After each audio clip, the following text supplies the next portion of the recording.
My parents told me Grandpa passed away disappointed in me. Turns out they faked everything, even his phone number. At the will reading, his lawyer opened a sealed letter that exposed every lie and destroyed their little empire. I was 23 when I got the call that Grandpa Joseph had died. My mother's voice cracked on the other end of the line, trembling with what I thought was genuine grief. She said he'd passed peacefully in his sleep at the assisted living facility, that it had been quick and painless. Then came the part that shattered me completely. "He was so disappointed in you, Sarah," she whispered. "Those last few months, he kept asking why you never visited. Why you stopped caring about family?" I stood in my tiny apartment kitchen, the phone pressed so hard against my ear it hurt. The words landed like physical blows. Grandpa Joseph had been my hero growing up, the only person in my family who seemed to genuinely understand me. The guilt crashed over me in waves so intense I could barely breathe. I tried calling him, I managed to choke out. Every week for the past 6 months. He never answered. My father's voice cut in from the background, sharp and cold. Maybe he didn't want to talk to someone who abandoned her family for some foolish art degree. That should have been my first clue. My parents had always hated my decision to pursue fine arts instead of joining the family's commercial real estate business. They'd called me selfish, ungrateful, a waste of their investment in my education. But Grandpa Joseph had been different. He'd slipped me a check for $5,000 at my college graduation 2 years ago, whispering that he was proud of me for following my passion. The funeral was closed casket. Mom explained that Grandpa had requested cremation after a brief viewing period, something about not wanting people to see him in a diminished state. When I asked about seeing him one last time, she said the viewing window had already passed, they'd handled it privately, just the two of them, because they knew how difficult it would be for me. It seemed odd since he'd always been so vibrant, so full of life, but grief makes everything feel surreal and disconnected. Looking back now, there were so many red flags I missed. When I asked to see him one last time before the cremation, Dad said it was too late and that the funeral home had already processed everything. When I wanted to visit the nursing home to thank the staff who'd cared for him, Mom quickly said they'd already handled all of that and it would be too painful for me. When I asked for the name of the facility so I could send flowers, she gave me an address that I later discovered was a budget care center across town, a place Grandpa had never set foot in. I tried looking up the number online to call and express my gratitude to his caretakers, but the facility Mom named said they had no record of a Joseph Harrison ever being a resident. At the time, I thought maybe I'd written down the wrong name, or that Mom had been too grief-stricken to remember correctly. The possibility that she'd deliberately given me false information never crossed my mind. Why would it? These were my parents.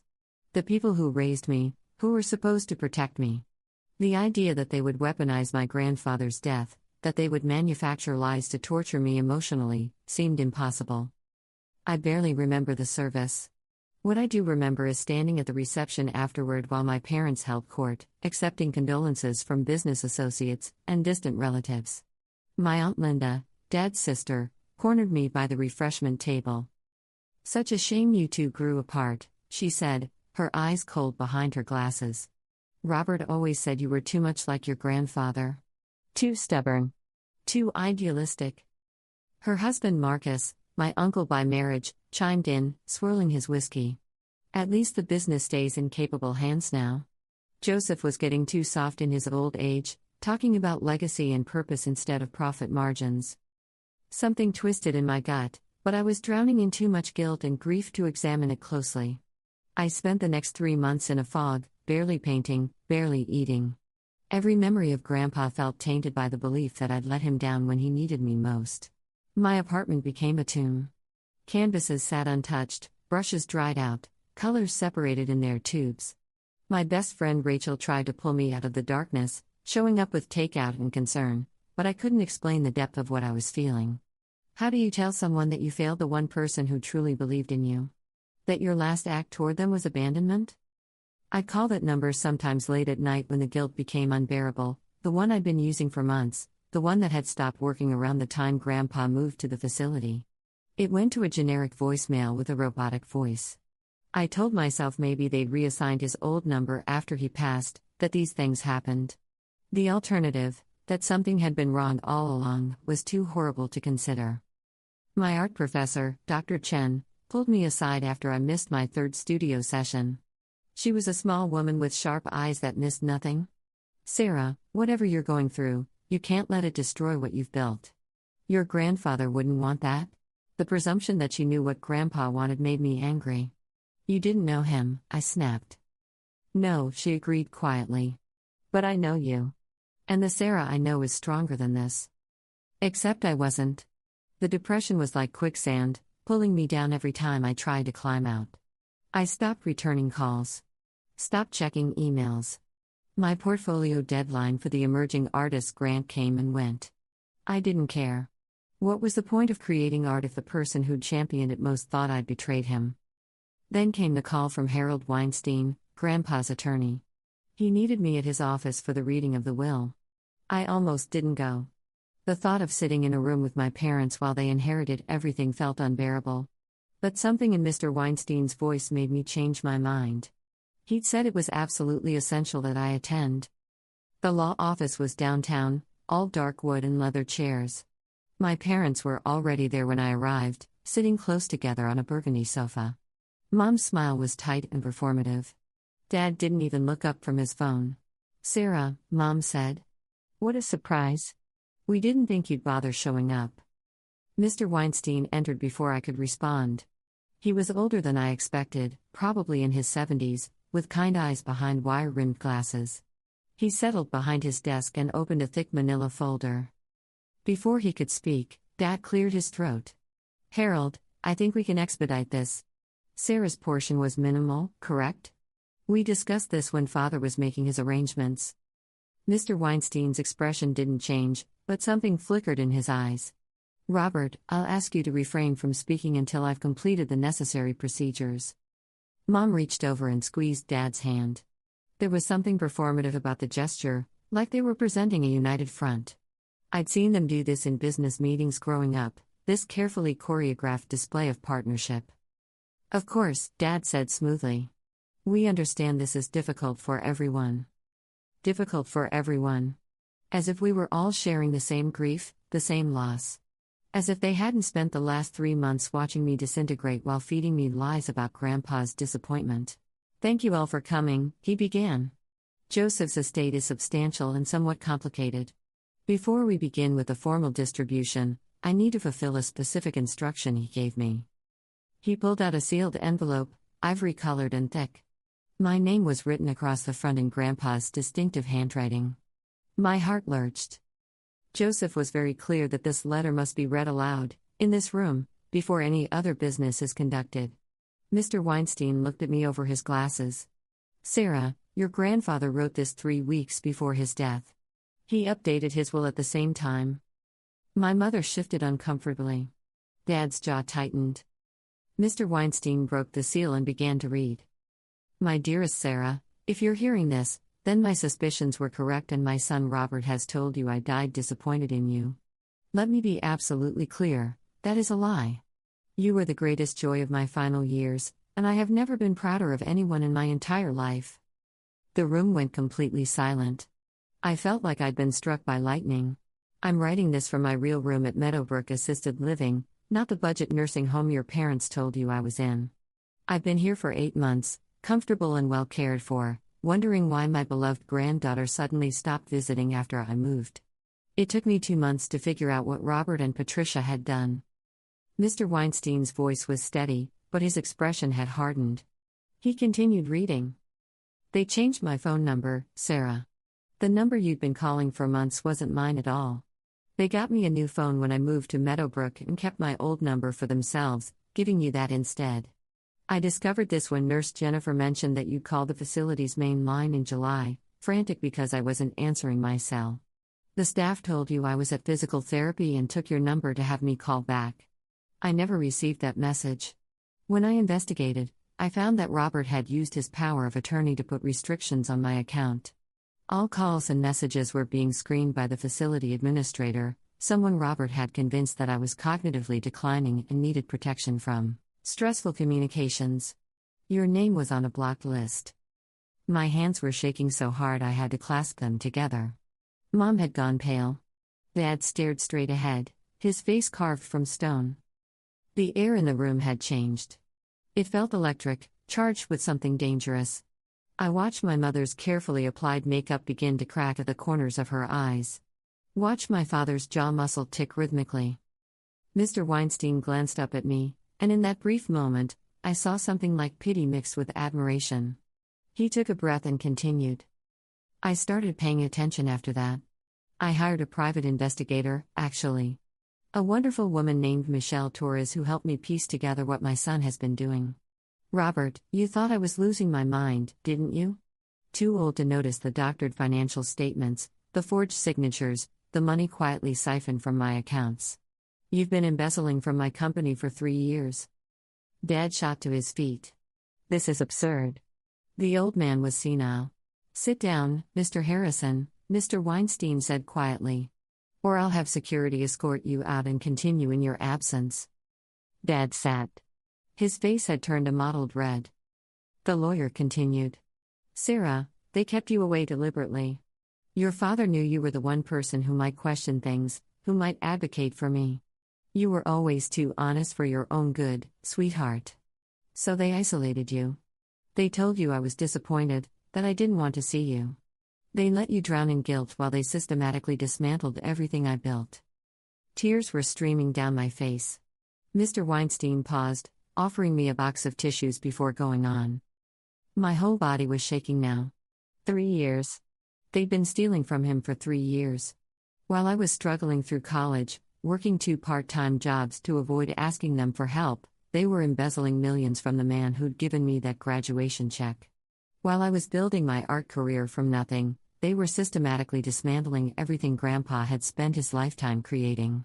The betrayal was so enormous I couldn't process it all at once. It came in waves, first the shock, then the rage, then a grief so profound it felt like drowning. I couldn't confront them openly. Robert has a vicious streak, and I worried about what he might do if he felt cornered. So I planned. I documented everything. I changed my will. And I made sure that the truth would come out after I was safely gone, where he couldn't hurt me or manipulate me anymore. The letter detailed everything. How Dad had been forging Grandpa's signature on contracts, selling off properties and pocketing the proceeds. How he'd set up shell corporations to hide the money. How Mom had been complicit, helping to forge documents and lying to family members. The amounts were staggering, nearly $4 million over 3 years. My estate, after taxes and specific bequests, is worth approximately $18 million. Robert, Patricia, you will receive nothing. Not 1 cent. Every asset, every investment, every property goes to Sarah. I couldn't breathe. The room spun. $18 million. I'd been living in a 400-square-foot apartment with a radiator that barely worked, eating ramen 3 nights a week, and I'd just inherited $18 million. But the money felt irrelevant compared to everything else. Grandpa had known. He'd known they were lying to me, isolating me, making me suffer. And he'd found a way to make sure I'd learn the truth. Furthermore, all documentation of your theft has been turned over to the district attorney's office. By the time this letter is being read, warrants will have been issued for your arrest. I tried, Robert. I tried so hard to raise you to be a good man. But you chose greed over family, manipulation over love. You kept my granddaughter from me in my final months. You stole from me. You made Sarah believe she had failed me, and for that alone, I can never forgive you. Mr. Weinstein set down the first page and picked up another. There's more. Sarah, your grandfather wanted you to know that he spent his last weeks thinking about you constantly. He watched videos of your art show from last spring, the one your parents claimed not to attend. He was there, actually, in a wheelchair in the back. He bought 3 of your paintings through an anonymous buyer. They're hanging in the private room at Meadowbrook where he spent his final days. A sob tore from my throat. I'd felt so alone at that show, convinced nobody cared about my work. The memory of that night came flooding back with painful clarity. I'd worn my best dress, the navy one I'd found at a thrift store, and altered myself. I'd sent my parents an invitation months in advance, then a reminder 2 weeks before, then a text the day of. They'd never responded. I told myself it didn't matter, that their opinion didn't define me, but I'd still scan the crowd all night hoping to see their faces. There had been a man in a wheelchair near the back. I'd noticed him because he'd stayed for the entire show, studying each piece carefully. At one point, I caught him wiping his eyes while looking at my sunset painting. I'd wanted to approach him, to thank him for coming, but I'd gotten pulled into a conversation with a potential buyer, and when I looked again, he was gone. That was Grandpa. Sitting alone in his wheelchair, watching his granddaughter's triumph, buying her paintings anonymously because his son had told me he wanted nothing to do with me. How much courage must it have taken for him to attend? How badly must it have hurt to stay in the shadows? He wanted you to know that you made the right choice. That art that speaks to the soul is worth more than buildings that speak to the wallet. He said, and I'm quoting here, Sarah has a light in her that this family tried to extinguish. I'm using everything I have to make sure it burns bright. The letter concluded with practical matters. Mr. Weinstein would serve as executor and help me navigate the inheritance. There were detailed instructions about which properties to keep and which to sell, which charities to support, how to handle the transition of the business. Grandpa had thought of everything. One final thing, Mr. Weinstein said. Joseph wanted me to give you this. He handed me a small box. Inside was Grandpa's pocket watch, the one he'd carried every day of his adult life. Engraved on the back were new words, for Sarah, who had the courage to be herself. Love always, Grandpa Joseph. I was crying so hard I could barely see. Behind me, I heard movement. My parents were trying to leave. Mom's chair scraped against the floor. Dad had already made it halfway to the door, his hand on the handle. They were running.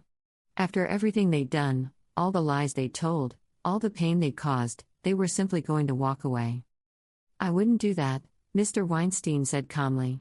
The police are waiting in the lobby. Sit down. Mom made a sound like a wounded animal. Dad turned to face me, his expression twisted with rage and something that might have been fear. You're going to regret this, he hissed. You ungrateful little. Enough. Mr. Weinstein's voice cracked like a whip. You've done enough damage. Sarah, you don't have to be here for what comes next. Would you like to step out? I shook my head. I needed to see this through. Needed to watch the masks finally fall away.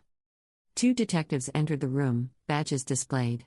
They read my parents their rights while Mom sobbed and Dad stood rigid, refusing to look at anyone. They were handcuffed and led away, and the last thing I heard was my mother screaming that I destroyed the family, that I was vindictive and cruel. Mr. Weinstein had called the detectives as soon as my parents confirmed they'd be attending the reading. The timing had been coordinated carefully, not theatrical staging, but strategic. Joseph wanted them to hear the truth from his own words before facing justice, the lawyer explained later. He wanted them to know that he knew. That they hadn't fooled him. After they were gone, Mr. Weinstein made me tea. We sat in his office while he explained everything in detail. The investigation had been underway for weeks. The evidence was overwhelming: forged documents, bank records, testimony from accomplices. My parents would be going to prison. He spread documents across his desk, walking me through the paper trail Grandpa and his investigator had assembled. There were bank statements showing wire transfers to shell corporations with names like Riverside Holdings LLC and Harrison Development Group. There were contracts bearing Grandpa's forged signature, selling properties for far below market value to companies that Dad secretly controlled. There were emails between my parents discussing how to manage the old man and keep Sarah in the dark. One email from my mother to my father, dated 2 months before Grandpa's death, made me physically ill. Joseph tried calling us again today. I told the facility administrator he was having an episode and reminded them we have full POA for his care decisions. They blocked the call. He got upset and demanded to speak with management. We need to be more careful, he's sharper than we thought. Once he's gone, everything falls into place. They'd systematically isolated a dying man from the person he loved most. They'd used their power of attorney, something he'd granted them trusting they'd protect his interests, to manipulate the facility staff into cutting him off from the outside world. And they'd done it all for money. How did he figure it out? I asked, my voice hoarse. If they had control of his communications, his accounts, everything? Mr. Weinstein smiled sadly. Your grandfather was sharper than they gave him credit for. He noticed small discrepancies in his monthly statements. When he asked Robert about them, your father's explanations didn't quite add up. Joseph started keeping his own records, writing down everything in a notebook he hid in his room. He smuggled it out during a doctor's appointment and brought it to me. He showed me the notebook. Grandpa's handwriting, still strong and clear despite his age, filled page after page. Dates, amounts, observations. Arcane today, said we sold the Elmwood property for 2.1 M, but I remember putting that building on the market for 3.5 M. Where did the difference go? And later, tried calling Sarah for her birthday. Phone not working again. R says she's too busy to visit. Don't believe him. Something's wrong. My grandfather had died knowing his son had betrayed him, knowing he was being systematically robbed and isolated, but unable to stop it without risking his connection to me. Because if he'd confronted them directly, they might have succeeded in turning me against him. They might have convinced me he was senile, paranoid, not to be trusted. So instead, he planned his revenge carefully, documenting everything, changing his will, and making sure the truth would detonate after he was safely beyond their reach. Your grandfather loved you very much, Mr. Weinstein said gently. He was devastated when he realized what they'd done. But he was also absolutely certain that you'd survive this, that you'd thrive. He believed in you completely. I looked down at the pocket watch in my hands, running my thumb over the engraving. The guilt that had been crushing me for months was gone, replaced by a grief that felt clean somehow, honest. I'd lost my grandfather, but I hadn't failed him. He'd known I loved him. That was everything. The next few months were chaotic. The trial was covered extensively in local media, prominent real estate developer and his wife caught embezzling from elderly father. I testified, explaining how they'd manipulated me, how they'd used my love for Grandpa as a weapon. The jury deliberated for less than 4 hours. The courtroom was packed with journalists, business associates, and curious onlookers. I sat in the witness box while the prosecutor walked me through the timeline of events. When had I last spoken to my grandfather? Why had I stopped visiting? How did my parents explain his silence? Across the room, my parents sat at the defense table. Dad looked diminished somehow, his expensive suit hanging looser than it should. Mom kept dabbing at her eyes with a tissue, playing the role of grieving widow even though Grandpa had been her father-in-law, not her husband. Their lawyers had tried for a plea deal, but the DA refused. The evidence was too overwhelming, the crime too calculated. The defense attempted to paint Grandpa as confused and vindictive, claiming he'd changed his will in a moment of dementia. That strategy crumbled when the prosecution presented medical records showing he'd been cognitively sharp until the end, along with testimony from multiple doctors, nurses, and even the private investigator he'd hired. Michelle Torres took the stand in a crisp gray suit, her testimony devastating in its precision. She described watching my father meet with associates at restaurants, discussing which properties to sell next. She presented photographs of forged documents and detailed financial records she'd obtained through legal subpoenas. She'd even tracked down the shell corporations, following the money through a maze of accounts until the trail led directly back to my parents' personal holdings. When it was Mom's turn to testify, she tried to throw Dad under the bus. Claimed she'd known nothing about the embezzlement, that she'd only helped with the phone situation because Robert told her I was upsetting Joseph with my irresponsible lifestyle choices. The prosecution destroyed her credibility in minutes, presenting those emails where she discussed the scheme in explicit detail. Dad didn't take the stand. His lawyers advised against it. Instead, they tried to argue that he'd intended to invest the money and return it with interest, that it was all a misunderstanding of his role managing his father's affairs. Nobody bought it. The victim impact statement was the hardest part. I stood at the podium, looking at my parents, these people I'd once thought I knew, and tried to articulate what they'd taken from me. They didn't just steal money, I said, my voice shaking. They stole my grandfather's final months. They stole my ability to say goodbye. They made me believe I'd failed the person who believed in me most. For 3 months, I lived with a guilt so crushing I could barely function. I stopped creating art.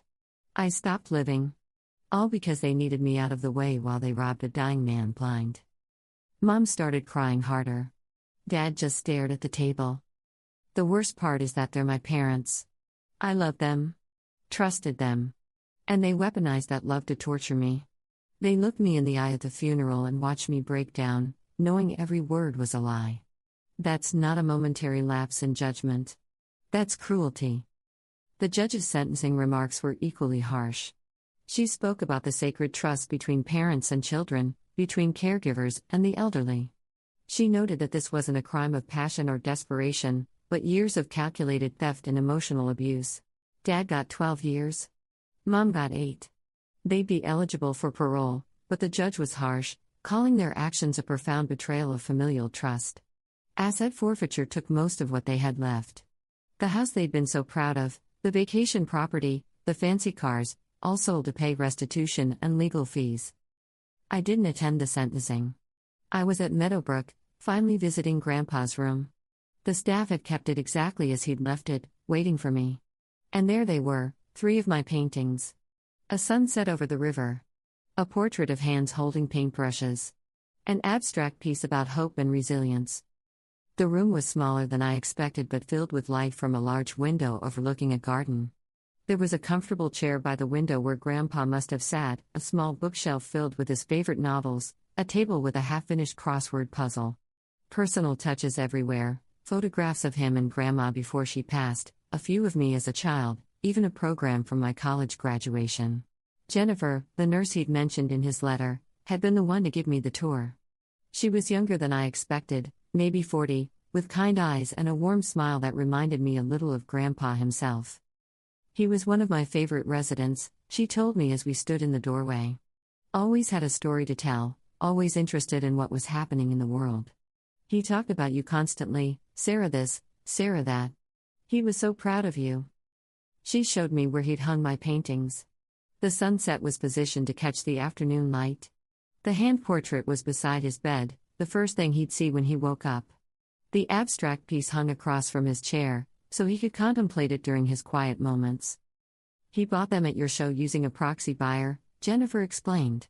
One of the staff members here helped him arrange it, he didn't want you to know it was him. Then he had them delivered here the next week. He was so excited when they arrived.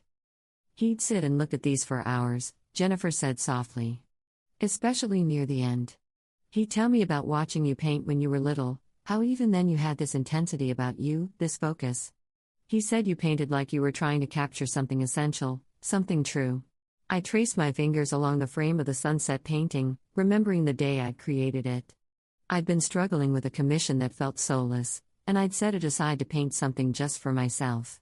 This piece, all warm oranges and deep purples, the river reflecting the dying light, had poured out of me in a single afternoon. It hadn't been for sale at the show. I'd only included it to fill space on the wall. Grandpa had bought it anyway.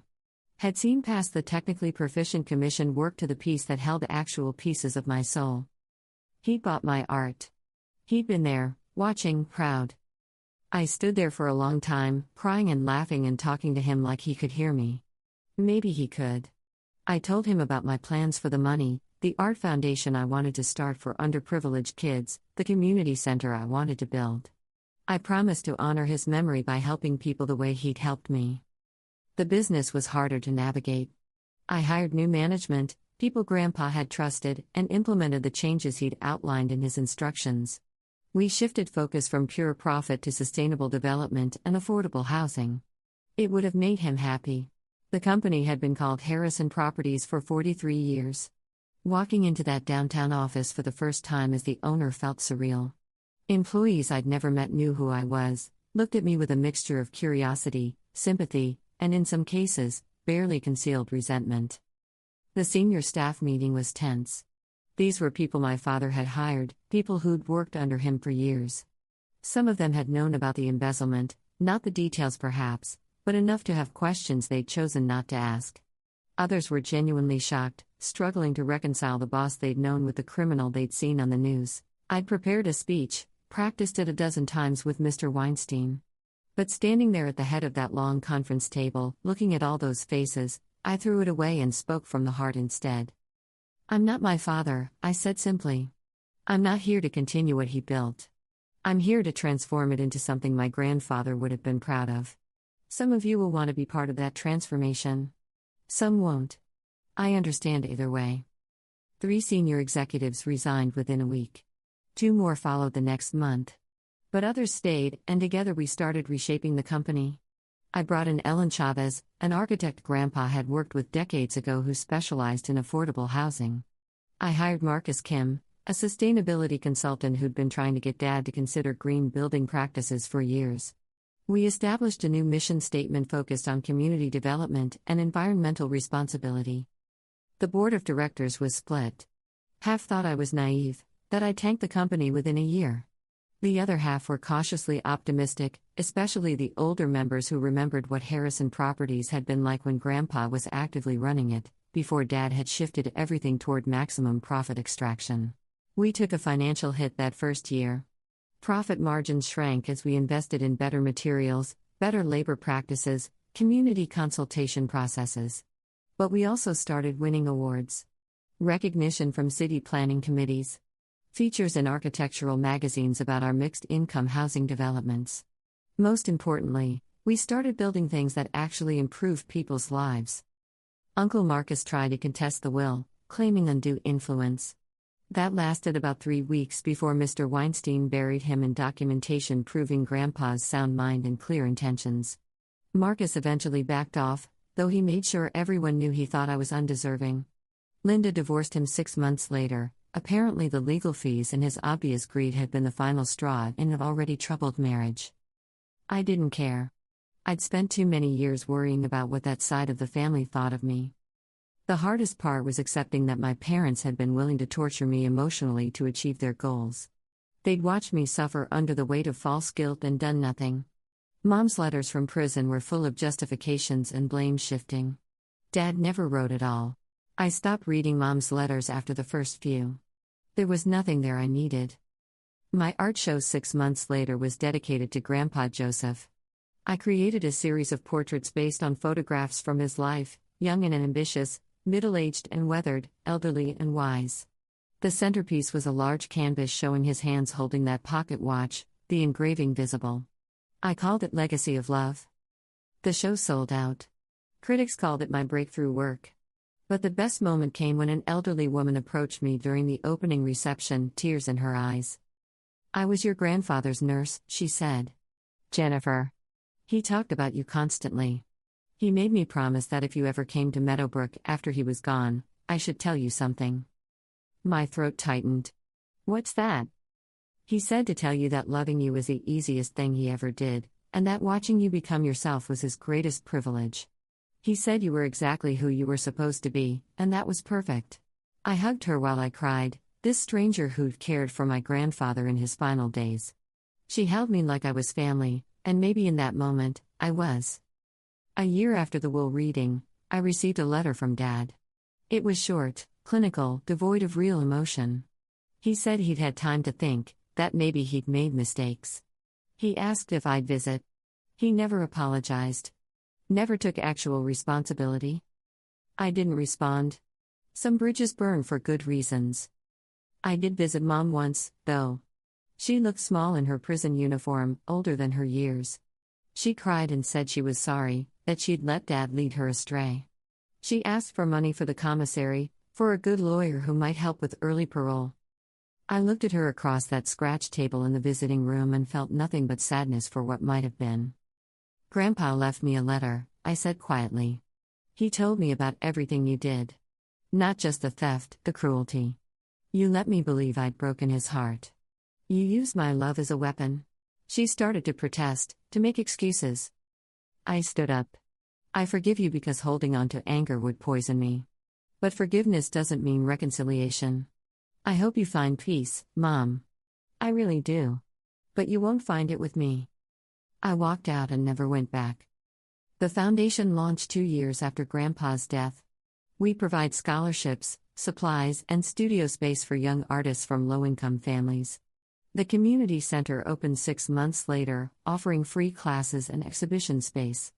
I named them both after him, the Joseph Harrison Foundation for the Arts and the Harrison Center for Creative Expression. At the opening ceremony, I gave a speech about second chances and the courage to be yourself. I talked about how my grandfather had seen something in me worth protecting, worth fighting for. How he'd used his last act on earth to set me free. I didn't mention my parents. They weren't part of this story anymore. Standing in that bright, art-filled space, surrounded by kids laughing and creating and becoming, I finally felt the full weight of what Grandpa had given me. Not just money or property or vindication. He'd given me proof that I was loved unconditionally. That I was enough, exactly as I was. Sometimes I still wear his pocket watch.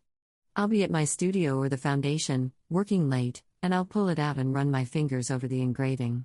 For Sarah, who had the courage to be herself. He was wrong about one thing, though. I found that courage because of him. Because someone believed in me absolutely, without reservation or condition. Because when my own parents tried to break me, he built me back up, even from beyond the grave. The empire he destroyed wasn't his, it was theirs. The lies, the greed, the manipulation. All of it came crashing down because one old man loved his granddaughter enough to make sure the truth survived him. People ask if I'm angry about the years I lost, the relationship my parents stole from me. I tell them I'm grateful instead. Grateful for the time I did have with Grandpa Joseph. Grateful for the last gift he gave me, the truth, delivered with perfect timing and devastating precision. He taught me that real legacy isn't measured in property or profit. It's measured in love, in integrity, in the courage to stand up for what's right even when it costs you everything. Especially then. I have his last words framed in my office, the final paragraph of that letter Mr. Weinstein read, "Sarah, my darling girl, never doubt that you made my life immeasurably richer. Every painting you created, every brave choice you made, every time you stood up for your truth, these were my greatest treasures. Be bold. Be kind. Be exactly who you are. The world needs your light. I love you beyond measure. Always, Grandpa Joseph." Some people destroy their children to build their empires. My grandfather destroyed an empire to save his child. I know which one mattered more.